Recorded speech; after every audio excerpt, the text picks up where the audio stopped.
어머니의 유품을 정리하던 날 서랍 속에서 노란 봉투 하나가 나왔습니다. 우리 아들 재훈아, 정훈아, 엄마가 너희한테 해주고 싶은 말이 많지만 말로는 다 못 전할 것 같아서 써봤어. 마지막 이야기. 안녕하세요. 이정훈입니다. 오늘은 저희 엄마가 마지막을 맞이하던 그날의 이야기입니다. 그리고 저와 형이 어떻게 그 이별을 받아들였는지. 엄마의 병세는 가을부터 더 나빠졌습니다.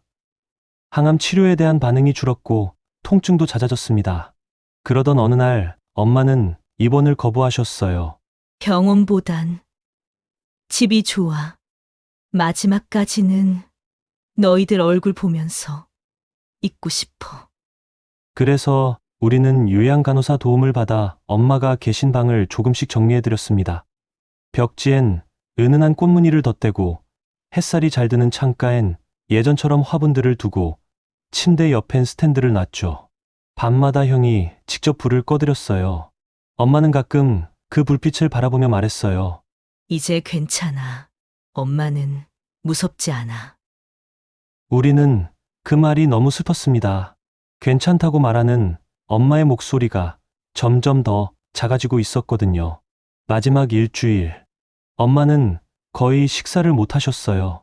눈은 자주 감긴 채였고 목소리는 속삭이듯 희미했습니다. 그 와중에도 저희 둘의 손을 꼭 잡고 말했어요. 재훈이는 참 듬직했어. 정훈이는 엄마 마음을 제일 잘 읽었지. 그 덕분에 엄마가 놓지 않고 버텼다. 우리 아들들 참 고마워. 그 말을 듣고 형이 고개를 푹 숙였고 저는 눈을 감고 엄마 손등에 입을 맞췄습니다. 그리고 며칠 뒤 봄이 막 피어나려는 3월 어느 날 새벽 엄마는 아주 조용히 아주 편안하게 숨을 거두셨습니다. 형과 저는 그날 하루 종일 엄마의 방에서 멍하니 있었습니다. 스탠드 불빛을 꺼놓지 못하고 창문을 오래도록 열어둔 채 바람이 불어오는 소리를 같이 들었습니다. 엄마가 세상을 떠난 그날 창밖엔 하얀 목련이 피고 있었어요. 장례는 가족장으로 조용하게 치렀습니다. 조문객 한 분 한 분이 다녀가실 때마다 형과 저는 꼭 인사를 드리며 엄마 이야기를 한마디씩 나눴어요.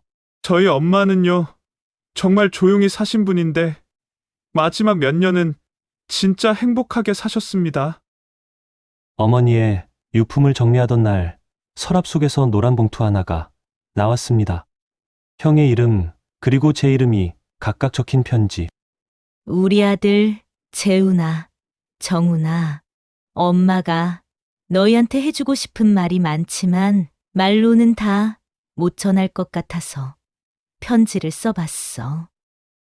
그 편지엔 감사와 사랑 그리고 부탁이 적혀 있었습니다. 너희는 형제끼리, 가족끼리 꼭 아끼며 살아라. 그리고 혹시 나를 떠올릴 일이 있으면 밥 한 끼 잘 챙겨 먹고 나서 해. 슬픈 일은 배를 채우고 해야 덜 아프니까. 마지막 줄에서 우리는 참지 못하고 울었어요. 엄마는 정말 너희 엄마여서 너무나 행복했다. 엄마가 떠난 후 형과 저는 자주 연락하며 지냈습니다. 어느 날 형이 문득 말했어요. 우리 엄마가 마지막에 살던 그 집 그대로 두자.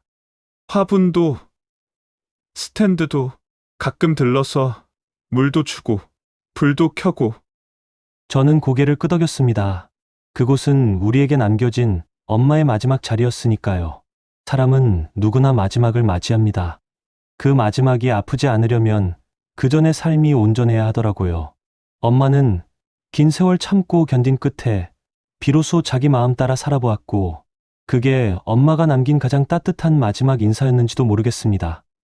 그게 저희가 엄마에게 해줄 수 있었던 마지막 선물이고, 엄마가 저희에게 주신 가장 큰 유산이었습니다. 엄마가 떠나고 두 번째 봄이 찾아왔습니다.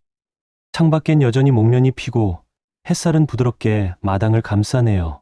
그 집은 아직 그대로입니다. 엄마가 마지막으로 계시던 방, 창가엔 그때 그 화분들이 조용히 자라고 있어요.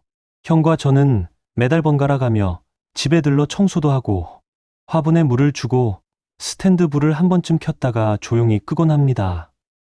형은 여전히 회사를 다니고 있습니다. 퇴근길이면 종종 엄마 집 근처로 산책하듯 걸어와선 혼자 베란다 불빛을 바라보다가 돌아가곤 해요.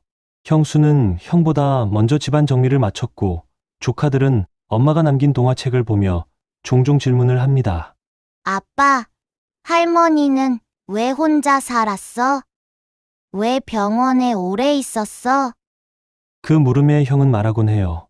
할머니는 참 힘든 일도 많았는데 끝까지 포기 안 하시고 마지막엔 할머니가 좋아하는 거 하시면서 웃을 수 있었단다. 할머니는 진짜 멋진 사람이야. 저는 여전히 자영업을 하며 바쁘게 살고 있어요. 가끔 가게 정리를 마치고 늦은 밤 엄마 집에 들러 창문을 엽니다. 그리고 조용히 말해요. 오늘은 조금 힘들었어요, 엄마. 근데 잘 버텼어요. 엄마도 그렇게 하셨으니까. 부엌엔 아직도 엄마가 쓰시던 찻잔이 남아 있어요. 오래된 컵에 투박하게 그려진 장미무늬. 그 찻잔에 뜨거운 차를 따라 놓고 그 앞에 앉아 잠깐 눈을 감으면 아직도 엄마가 말없이 내 곁에 앉아 계신 것 같아요. 가끔은 그 집 앞을 지나던 동네 어르신이 말해주시곤 해요. 그 집에 살던 사람 참 고운 사람이었지. 그렇게 조용하고 늘 웃던 사람이 없었어. 그럴 땐 괜히 뭉클해서 형과 둘이 말없이 미소만 짓곤 해요. 시간은 흘렀고 슬픔은 조금씩 그리움이 되어 마음 한구석에 자리를 잡았습니다. 엄마의 장례식에서 읽었던 편지. 힘든 날일수록 밥 굶지 마. 밥 먹어야 눈물도 덜 난단다. 그래서인지 형과 저는 지금도 무슨 일이든 밥부터 챙겨 먹습니다. 그리고 종종 이런 말을 혼자서 건네죠. 엄마, 우리 잘하고 있는 거지? 엄마는 떠났지만 엄마가 남긴 삶의 방식, 말투, 온도는 우리의 일상 안에 그대로 살아 있습니다. 그 집에 또 봄이 오면 형과 저는 조용히 화분에 물을 주고 창문을 활짝 열어놓을 겁니다. 바람이 엄마의 향기를 싣고 조용히 집 안을 한 바퀴 돌 수 있도록. 여기까지 저희 가족의 이야기였습니다. 이 긴 여정을 함께 해주신 여러분께 진심으로 감사드립니다. 어쩌면 여러분 곁에도 조용히 모든 걸 감내하고 살아가는 누군가가 있을지도 모릅니다. 그 마음 오래도록 기억해 주셨으면 좋겠습니다. 공감되셨다면 구독과 좋아요, 알림 설정 부탁드립니다.